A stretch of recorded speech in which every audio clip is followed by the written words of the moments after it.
Bhuaigh Fánaithe Daoile Crois Mhaoilíona creibead bheannach na hhéir na bliana scata, agus tá gomas léirthe go maith go dtí seo a gréibh Ceannais bhío. Fuair eile greibh gairí go Mayo ná Béal an Mhuirthead, fuair nach raibh go dtí seo treis aon creibeh Ceannais a bhóchant. Ceoch a arna bheachs na Báilthe le Ceannais Mhaoilíona. Bhí Brian Tyres agus Seán Óg de Puir a Crois Mhaoilíona den ceann seo. Ach, is dóilm 3-10 an meán ag Belmullet suas go dtí sa chríomh, so súlán mór ag go Crossmolina na scór Daoile. Se fuair réna Fánaithe na Deel mátá 5-7 go náidir nach leaftas a ríist. Nis tá bearnan sa Ceannais ag Dylan Flynn. Thocrú hénig ba chóirgimeach an chiad scór. So lá tá bhán anna cheanglidir skillan na Kisfelle agus Peile ar ceann an stúra go háling dála áthar a bhachail. Ach, fecinn muid Donahún seo, agus go leis an níróid, agus... Boilinson, ag Patrick Loftus. Seoltaisteach sa chúin i ríist. Díanta go deas ag McDonald atá bocaisteach ar feadh tamalaín ceann mór gréidíomh ord, ach tá sé crín a bhfuil tágad ein féinnig Buaicphointí. Ja, pointe gan scáin sin agus sinna tá sé an áisiúil go bhfuil túábalta Cóbí McDonald immert I lár na páirce ach ag an am céine tá sé an chompórta. Ja, agus is féidir a Crois Mhaoilíona bheith faideach freisin I bhríon tá luas acu bach bíonn siad faideach. Jordan Flynn will son fada go leor tágad dain. Éon féinte a ráfeinte council go dain féint a sé an inisisicá. Ja, agus cébhéad uair tá sé sin feici ag Jordan Flynn agus gimmar go bhíon sin tá sé go cáin na postaí, tá sé crín agus ní féidir an ráfeinte a háú. Ag gine bhríoch bhí de bhódar an chlásan, éon féinte díag de bhena tá sa áibhars a pochtantí cín sin go díal agus dechar a haulú gur bhétar dís techt a Ceannais Béal a bhaidir tá tarach ar an fósacha. A ríist ina éidir gan inge timpplair. Ja, agus trúnú ceir as Crois Mhaoilíona timpplair freisin, fíor díon. McDonald teiste Jordan Flynn an aber chruige dhéanamh. Tá sé de slí le chéile tá choramíocht úntaach sa bhaidir. Nes mar sin roir Maigh ón McHale, buirte trastan sa Conor Loftus, ní réidir sé an dalmhan éair rud a bontáisteach an dosé, agus tá sam go hánig a Báilin, go híomhann ar fadris ag Gary Báilin. Se buile trám áhénig a sé sin búilte ar Béal a bhairid, ach cíim chun mar a bheith Ceannais, ní fláir nó bhí go leor le ráige Ciarán Level. Cosíocht deasan sa Barrett agus tá sé sin go háling agus an fiú ní dálan go fiú Buaicphointí éon cheann a bháin. Crois Mhaoilíona ar an phríhan sin seo, ní Seán Ógach Conor.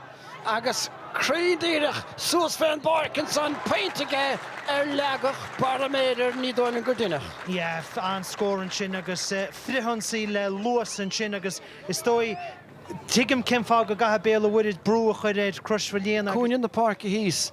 Buinteach an son rud nach bhfuil déanta fós at go leor ag lochtan sin teáin ach pescéile. Nes mar sin brise fachtaige ó sin dín a ríist siúl ceart fé McDonald a dulaisteach bhí sé féhró ach deidir leis an chois a chócha timpplair a Béal mátá tá sé mé síiste gortú. Ja, is dóilm go ben rútín tá chodáas chun sin ach an luas tuspáint ag an sin agus an scór seo fecinn muid an seo. Conor Loftus a ríis caiisiid scaoile leis cé bhfuil na méidir chuáine sige. Fétar siad tenaisteach ar tá McDonald a lár slé agus an fel sin chur an líon a gceisiúd. Gortú rútín níl ná. Ja, agus ach sé Conor Loftus is dóilm a rinne an scór an sin.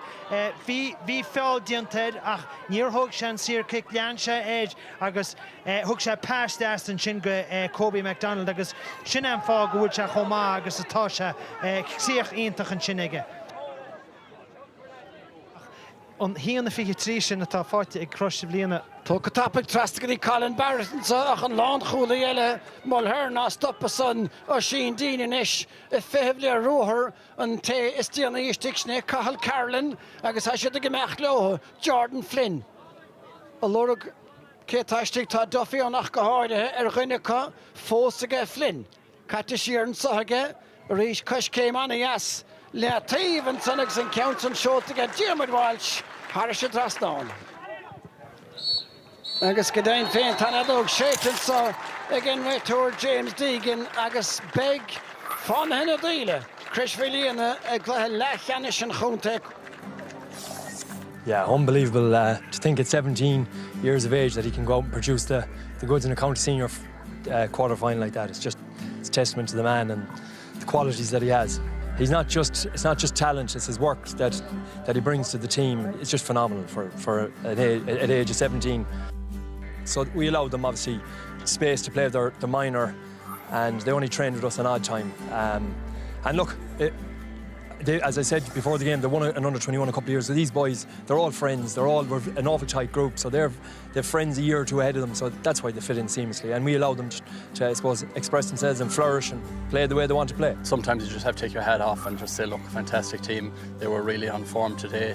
And a couple of things didn't go for us early on. We missed probably, excellent save for the keeper. If we had got that and we had one or two scores, but we needed everything that we had to go over, and those ones didn't, and then we were just chasing the game. There's just a lot of good things happening, so long way to continue, please God.